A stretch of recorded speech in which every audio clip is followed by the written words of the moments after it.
De là où je vous observe, la vanité, la fierté et l'orgueil sont des défauts que l'on retrouve chez beaucoup de vos congénères. Mais force est de constater qu'ils sont bien plus présents chez les hommes. L'être humain mâle ressent toujours ce besoin de se montrer plus fort et plus intelligent que les autres. Tel le loup dans sa meute, il cherche à être le dominant en société.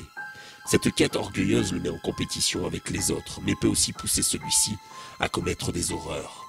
Laissez-moi donc vous raconter l'histoire d'Anthony et Vincent. Anthony et Vincent sont des quadragénaires qui se connaissent depuis plus de 30 ans. Ils ont grandi dans le même quartier et sont issus tous les deux d'un milieu social très aisé. Dès le début de leur amitié, vers 8 ans, ils commencèrent leur compétition comme beaucoup d'enfants de leur âge. Moi, aux prochaines vacances, je pars au ski et je passe ma 2e étoile.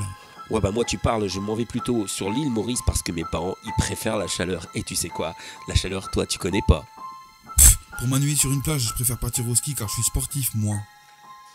Dès lors, ces petits gosses fortunés se faisaient la guerre sur tout ce qu'ils possédaient. Jouets, vêtements et sorties. Cette rivalité s'intensifia forcément au collège, parfois pour le meilleur. C'est clair que ce trimestre je vais te mettre la misère en maths. Arrête de te la raconter, l'année dernière je t'ai mis la raclée du siècle. En même temps, c'est pas difficile quand on voit ton niveau. Et parfois pour le pire. Putain mec, t'as vu la petite Laura comme elle me chauffe, je vais me la faire. Mais dans tes rêves mec, c'est moi qui vais me la taper. Vu ta gueule, ça m'étonnerait. Il leur arrivait parfois de s'associer pour écraser leurs camarades et ainsi se montrer supérieurs aux autres. Sérieux mec, il me fait chier ce connard de Luc à finir toujours devant nous au cross intercollège. Il est meilleur que nous, qu'est-ce que tu veux qu'on y Je fasse? sais pas, on pourrait genre lui foutre un mauvais coup au foot une semaine avant. C'est ainsi qu'ils étaient prêts à tout pour se débarrasser de toute personne qui pouvait éventuellement leur faire de l'ombre. Leur caractère bien trempé leur apporta très vite la crainte, mais aussi l'intérêt des autres. Très vite, les filles s'intéressèrent à eux. Ce fut d'ailleurs Anthony qui flirta le premier avec la célèbre Laura. Alors mec, t'es pas trop dégoûté que je me la tape? Tu l'as pas baisé en même temps, hein? Fais pas le malin, ça va pas tarder. Anthony disait vrai. Un soir de leurs 15 ans, ils emmenèrent un groupe de filles au cinéma. À la fin de la séance, ils restèrent tous les deux avec Laura. Anthony sortit alors une fiole d'alcool de son blouson et dit: Honneur aux dames, tiens, bois ça.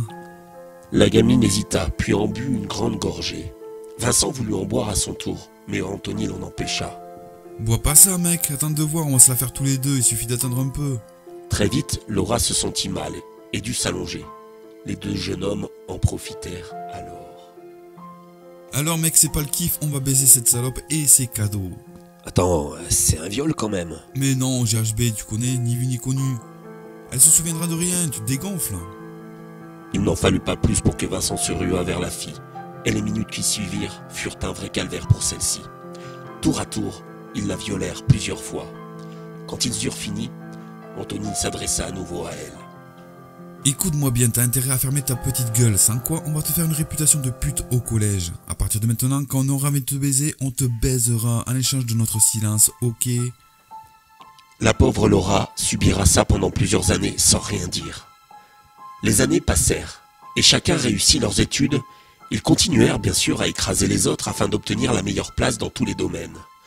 Anthony est anesthésiste, tandis que Vincent est directeur de banque. Leur compétition continua sur des choses plus matérielles. C'était à celui qui gagnait le plus, qui avait la plus belle maison et aussi la plus belle voiture. Ils se marièrent et eurent des enfants chacun de leur côté pour se donner une place respectable dans la société. Mais leur comportement ignoble continuait lorsqu'ils n'étaient qu'à deux, ensemble. J'en reviens pas quand même, quand je pense que j'ai sauté une vieille de 80 ans pour gagner notre pari. Ouais mais c'est toi qui as eu l'idée, hein. Au fait, t'en as eu combien ce mois-ci? J'ai fait 7 salopes, c'est fou ce que tu peux t'en taper quand t'as du fric, et toi? Bah moi 8, photos à l'appui et dont ta sœur, hein. Espèce de salaud, attends que ta fille ait 18 ans, quand on voit comment elle kiffe son tonton. Ouais, tu ferais quand même pas ça, non, sérieux. Tu devrais savoir que je suis capable de tout. T'as déjà oublié ce que j'ai fait à mes petites patientes en salle de réveil quand je suis seul avec elles? Non, mais comme moi, avec mes collègues de banque qui passent en dessous de mon bureau pour une promotion. Ouais, mais ça m'amuse plus. T'as réfléchi à ma proposition? Ouais, on peut faire ça fin mai si tu veux, ça te convient? C'est ainsi que les deux amis partirent au Népal, dans l'un des pays les plus pauvres au monde. Après avoir passé 15 jours chacun de leur côté, ils se retrouvèrent à Katmandou, dans une chambre d'hôtel. Alors tes vacances t'ont plu? Ouais, tourisme, pute, et j'ai relevé le défi. Et toi? Pareil, et défi rempli. Eh ben bien joué. Tu vois, j'avais raison, tout s'achète dans un pays aussi pauvre.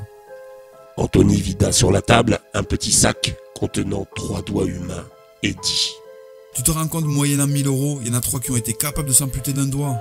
Bien vu, j'en ai 3 aussi, mais par contre je t'annonce que j'ai gagné parce que j'ai celui d'un enfant.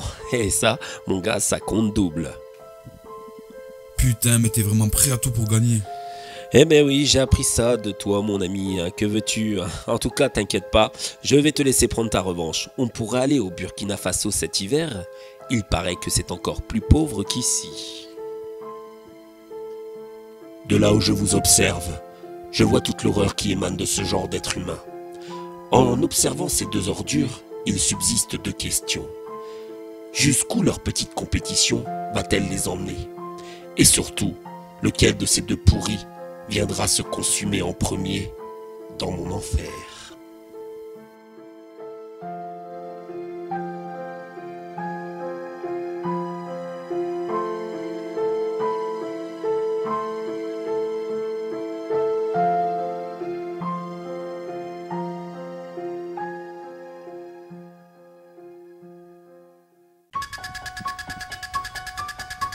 À vous qui avez eu le courage de regarder cette vidéo, n'hésitez pas à la partager et à vous abonner, sans quoi je serai obligé de vous retrouver et de m'occuper de vous.